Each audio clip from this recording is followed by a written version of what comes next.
Near death in Damascus, 1883, and the New York Times was already writing his obituary, calling him one of the few great men of our time.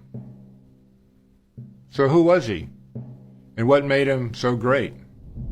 So great that in 1846 a new settlement was named El Khader in his honor. At the time, Emir Abdul Qadir al-Jazari had made a name for himself internationally and in the United States as a patriot and a freedom fighter. His struggle to unite disparate tribes to resist French colonization was a mere 3 generations after a similar American experience with the British. For the French, Abdul Qadir represented a dangerous opponent because of his unprecedented weapon, his humanitarian instincts.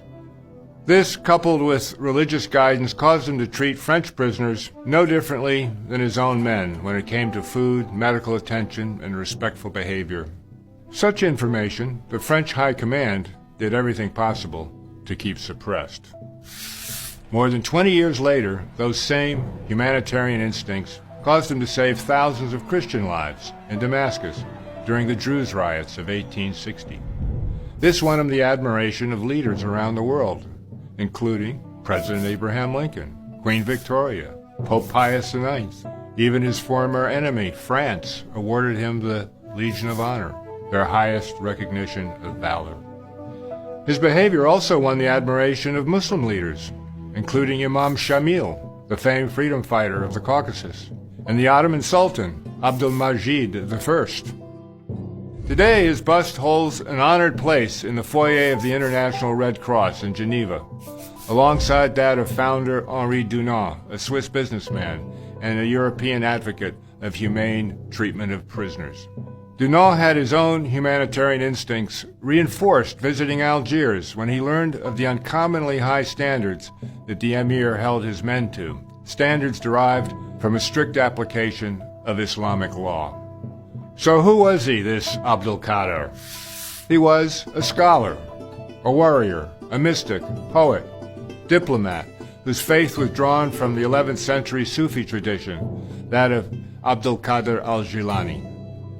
To relate to Abdul Qadir, Americans might think of John Winthrop, the founder and governor of the Massachusetts Bay Company, who ruled by the Good Book.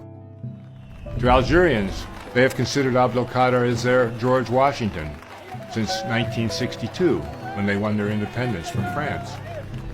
For Americans, Abdul Qadir represents a story and a faith model that is badly needed today, badly needed to rebalance perceptions of Islam, a religion with over 1.7 billion adherents.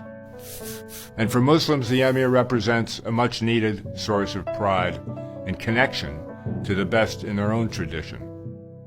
And that is one of the reasons I wrote a book about his life and times. For Abdul Qadir, his religion was not a safety belt holding his identity together, but a platform for exploring the meaning of God's universe. His theology was simple. God is greater than whatever we think God is. No one owns God.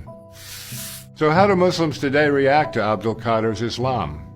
Mohammed Khan Nasser, publisher of Al-Sharia Journal in Pakistan, a scholar with conservative roots, had this to say about Abdul Qadir.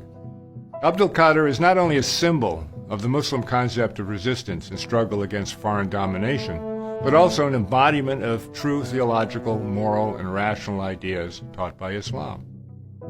First, he is not overwhelmed by blind zeal to fight at all costs. Rather, he's capable of weighing the pros and cons and making wise decisions. Secondly, he is strictly guided in his decisions by the legal limitations and moral obligations set forth in the divine law.